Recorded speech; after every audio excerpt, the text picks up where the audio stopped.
mereka semua mendengar suara seperti orang melompat. Duk, duk.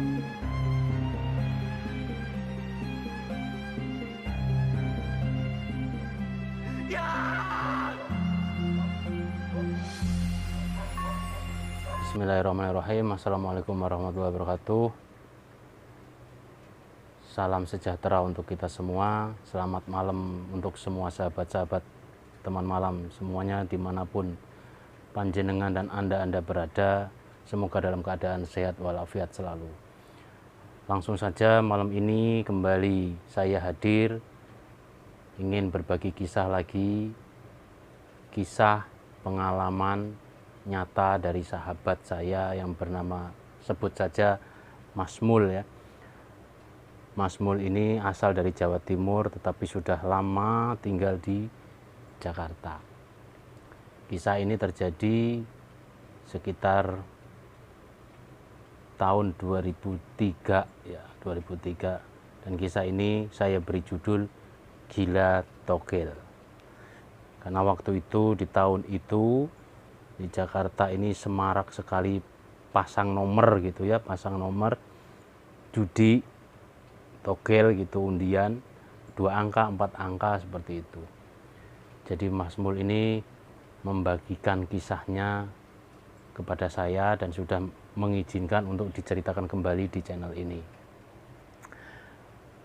Di waktu itu Mas Mul yang kebetulan baru saja kena semacam kayak PHK gitu dari tempatnya bekerja, otomatis setiap harinya itu masih belum ada pekerjaan yang pasti, dan Mas Mul terkena pergaulan dengan teman-temannya sesama perantauan di Jakarta ini yang punya hobi masang-masang, ngacak-ngacak angka, dan kemudian masang mencari-cari keberuntungan di togel tersebut. Sampai pada akhirnya membawa Mas Mul kepada satu pengalaman atau kejadian yang tidak terlupakan sampai dengan sekarang. Jadi karena sudah kesekian kalinya Mas Mul ini pasang, selalu luput gitu, alias nomor yang, angka yang dia pasang ini tidak pernah nembus, tidak pernah kena gitu, meleset antara kurang 1 lebih 1 atau terbalik. Jadi bikin penasaran terus, sampai segala macam cara pun dia lakukan, termasuk cara yang bisa dibilang tidak masuk akal, bahkan cara yang aneh gitu ya. Jadi Mas Mul ini bersama beberapa temennya yang sesatu hobi gitu ya, mendatangi katakanlah dukun gitu, orang pintar, untuk meminta nomor sakti lah yang bisa tembus untuk masang. Kalau di Jakarta waktu itu namanya Singapura, atau ya masang Singapura gitu, ada yang bilang masang Singapura, seperti itulah. Nah akhirnya berangkatlah Mas Mul ini dan teman-temannya ke rumah yang dikatakan sebagai orang pintar itu di pinggiran Jakarta gitu ya, di salah satu wilayah di pinggiran Jakarta. Kemudian setelah sampai sana, Mas Mul dan teman-temannya ini mengutarakan niatnya. Kemudian sama orang pintar ini dengan segala persyaratan yang diminta, Mas Mul akhirnya memenuhi permintaan orang pintar tersebut. Jadi proses ke orang pintar itu tidak langsung sekali datang terus dapat nomornya ya. Jadi datang pertama, Mas Mul dan teman-temannya mengungkapkan tujuannya, kemudian sama orang pintar ini diberikan syarat-syarat, dan Mas Mul pulang dulu bersama teman-temannya untuk mempersiapkan segala sesuatunya. Kemudian selang 2-3 hari setelah kedatangan pertama tersebut, balik lagi lah Mas Mul dan kawan-kawannya ini ke tempat orang pintar tersebut untuk menyerahkan semua syarat yang diminta. Kemudian setelah semua persyaratan yang diminta sang dukun ini siap, Mas Mul dan ketiga temennya, jadi 4 orang sama Mas Mul, berangkatlah mereka kembali ke rumah sang dukun. Dan mereka tiba di rumah sang dukun itu sekitar jam 3 sore ya, menurut cerita Mas Mul. Jam 3 sore, kebetulan waktu itu hujan katanya. Jadi, dan ketika tiba di rumah sang dukun itu, hujan pun belum reda gitu. Setelah mereka sampai dan diterima oleh sang dukun dan dicek semua persyaratannya, dan Mas Mul ini tidak menceritakan detail kepada saya ya apa saja persyaratannya. Yang diceritakan kepada saya hanya salah satunya, katanya selembar kain kafan. Nah, setelah sang dukun memeriksa semuanya, kemudian sang dukun berujar bahwa nanti malam tepat jam setengah 12 malam kita semua akan melakukan ritual pemanggilan roh ya. Sang dukun menyebutnya ritual pemanggilan roh gitu ya, di pemakaman umum gitu. Dan mendengar itu semua, mendengar keterangan sang dukun itu, Mas Mul sempat kaget ya. Jadi yang dibayangkan Mas Mul adalah dia datang ke dukun untuk meminta nomor, kemudian dikasih nomor seperti itulah dan dia pasang. Sesimpel itu. Ternyata tidak gitu. Jadi mereka semua harus melakukan ritual bareng-bareng sang dukun tengah malam di tempat pemakaman umum. Tapi karena mereka semua sudah nekat gitu ya, tanggung, kepalang tanggung, bahwa mereka pun sudah membayangkan bahwa mereka selama ini sudah kalah banyak gitu. Akhirnya mereka tetap pada tekadnya, mereka tetap pada niatnya bahwa kita lanjut gitu. Akhirnya malam pun tiba, singkat cerita berangkatlah mereka semua, dan sang dukun ini berpesan, ingat, kita melakukan pemanggilan roh. Sang dukun ini sempat memberikan briefing gitu ya kepada keempat pasiennya ini sebelum berangkat. Dan roh nanti yang datang adalah pocong, itu sebutan dari sang dukun ya. Pocong yang akan kita panggil gitu. Dan nanti setelah pocong itu datang, saya yang akan membuka bagian dada dari sang pocong itu. Saya yang akan membuka bagian kain putih di bagian dadanya, dan disitulah kalian bisa melihat nomor yang harus kalian pasang. Nomor yang harus kalian pasang. Kalian bisa melihat dalam waktu yang bersamaan, tetapi angka yang kalian lihat itu berbeda-beda. Jadi maksudnya dari keempat orang itu bisa melihat semua nomor yang ada di dada makhluk itu, tetapi dalam pandangan mereka itu bisa berbeda gitu angka yang mereka lihat itu. Satu dengan yang lain itu tidak sama. Seperti itulah gitu. Mudah-mudahan bisa dimengerti ya penjelasan ini. Singkatnya, setelah mereka sampai ke pemakaman umum, kemudian sang dukun itu terus membawa mereka ke tengah-tengah area pemakaman umum itu yang suasana ya becek, ya malam, gelap, ya sepi, hanya suara jangkrik dan sesekali suara kepakan sayap burung gitu. Dan mereka termasuk khususnya Mas Mul ini sebenarnya sudah ketakutan sekali gitu, sudah merinding sekali gitu. Setelah sampai makin ke tengah, sang dukun ini berhenti tepat di bawah pohon yang lumayan besar, lumayan rindang, dan ada lahan untuk menggelar itu kain kafan tadi, katanya digelar di situ, kemudian dipersiapkan semua persyaratan di tengah-tengah kain kafan itu, dan mereka semua diminta oleh sang dukun untuk duduk membentuk huruf U begitu ya. Jadi dua tengah sini sang dukun, kanan dua ngadep ke sini, kiri dua ngadep ke sini, tengah yang ngadep ke sana sang dukun. Seperti itulah gitu gambarannya gitu. Dan mulailah mereka melakukan ritual itu dengan membaca mantra-mantra yang dipimpin oleh sang dukun. Dan mereka semua mengikuti ucapan sang dukun. Jadi sang dukun ini membaca mantra dengan tempo yang pelan-pelan gitu ya, sehingga jelas dan mereka bisa menirukan. Dan itu terus menerus kira-kira sampai sekitar 1 jam gitu ya, dalam suasana yang gelap, sepi, hening, di tengah pekuburan seperti itu. Setelah sekitar 1 jam mereka semua mendengar suara seperti orang melompat. Duk duk duk. Duk duk duk. Seperti itu katanya. Duk. Suara ini dari kejauhan karena itu malam dan hening gitu ya. Jadi terdengar jelas sekali, dan suara itu semakin dekat, semakin dekat, semakin dekat, dan suaranya itu duk, duk, duk, duk, dan semakin dekat, dan digambarkan Mas Mul setelah benar-benar dekat sekali suara itu seperti hanya mengitari mereka gitu.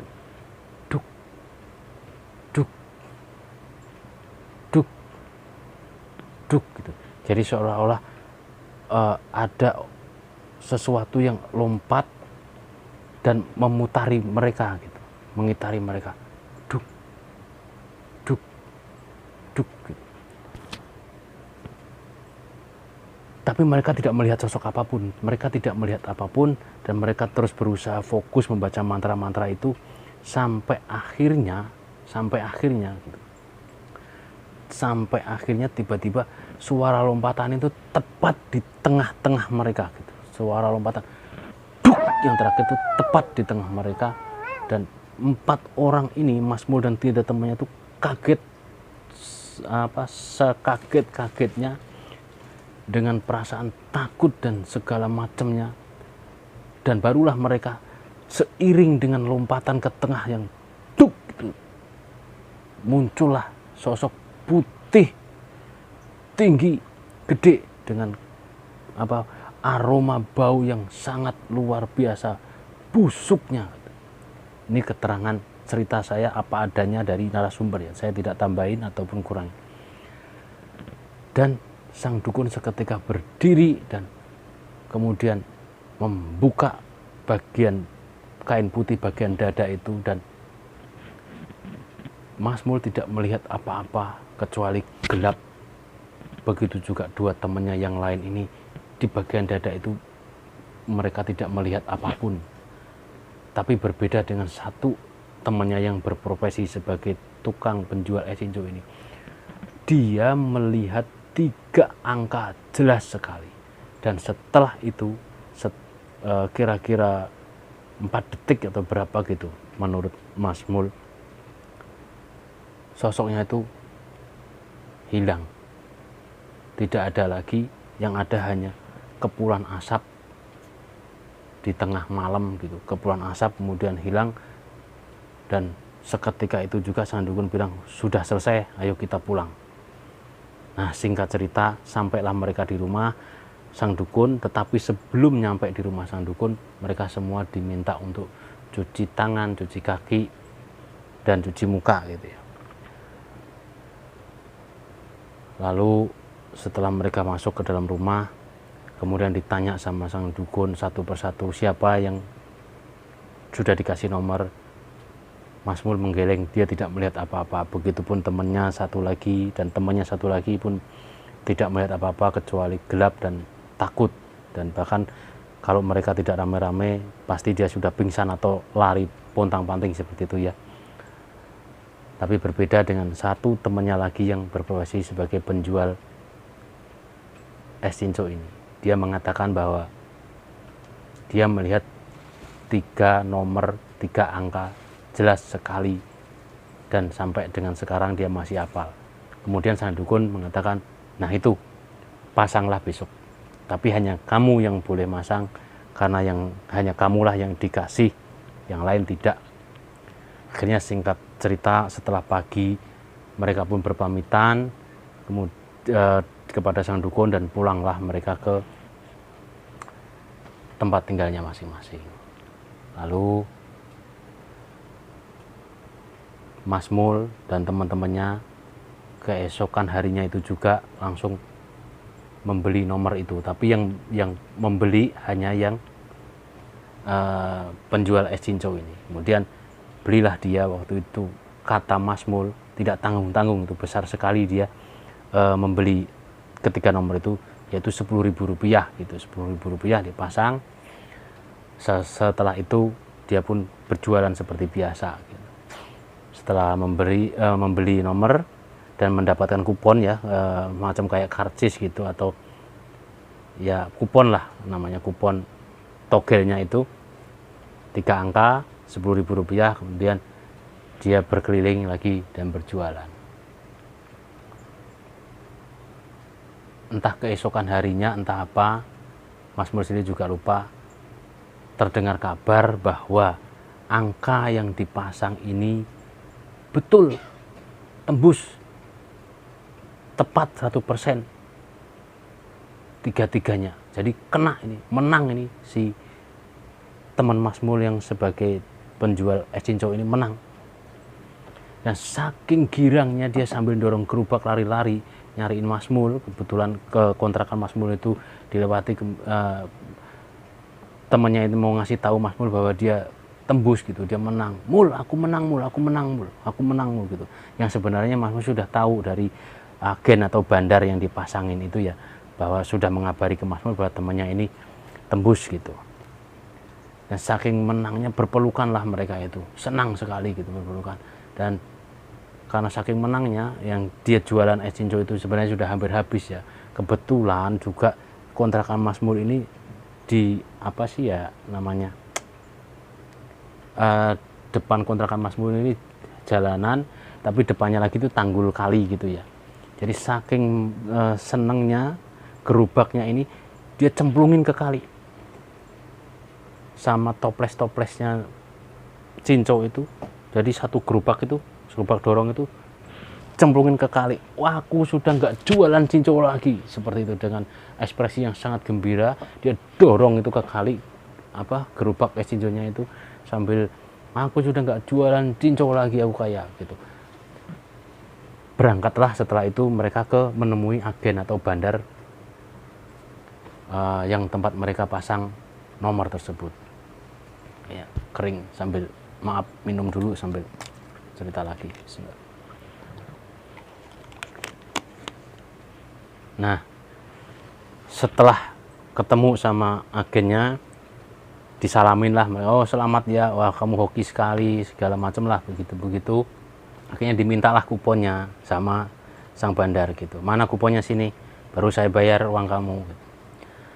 Nah, di situ barulah teman si Mas Mul ini ingat bahwa kupon dia berada di laci gerobak tempat dia jualan. Karena biasanya orang jualan gerobak dorong begitu, dia punya laci ya untuk taruh uang itu ya, entah uang kembalian atau uang dari pembeli, kemudian dia taruh dalam laci itu, dan kuponnya ada di situ. Kagetlah dia, shocklah dia bahwa kupon togel yang dia pasang ada di gerobak cincaunya, sedangkan gerobaknya sudah dia lemparkan ke kali, dia dorong ke kali. Akhirnya dengan berat hati si bandar ini bilang bahwa tidak bisa membayarkan kemenangannya karena dia tidak bisa menunjukkan bukti, bahwa dia tidak bisa menunjukkan bukti kupon nomor yang dia pasang. Mau sekenal apapun katanya, tetapi tetap tidak bisa dibayar karena nanti si agen ini juga tidak bakal dibayar sama agen yang lebih tinggi lagi. Seperti itulah alasannya. Nah, akhirnya dengan segala kekecewaan, ya sempat marah juga sama agennya, tapi bagaimana lagi, memang dia tidak bisa menunjukkan bukti bahwa dia menang gitu. Shock lah ini si temannya Mas Mul ini yang penjual es cincau ini. Begitu juga Mas Mul. Tapi ternyata shock dan kesedihan ini tidak hanya berhenti sampai di situ.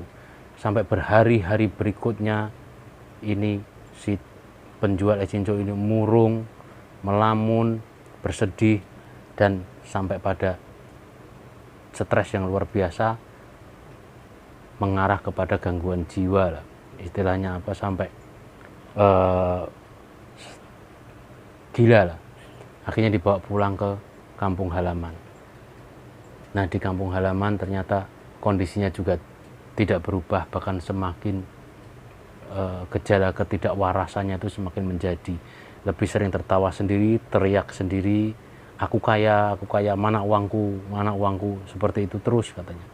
Dan terakhir Mas Mul menengok kawannya ini, katanya sekitar tahun 2009 di kampung halamannya sana, dan tidak bisa ditemui sama sekali, hanya bertemu keluarganya karena si temennya yang penjual es cincau ini sudah jarang pulang gitu, jadi ke sana kemari di jalanan, di pasar dan lain sebagainya, dengan senyum-senyum dan selalu mengatakan dia kaya, dia banyak uang, seperti itu. Nah, inilah kisah untuk kali ini, malam ini.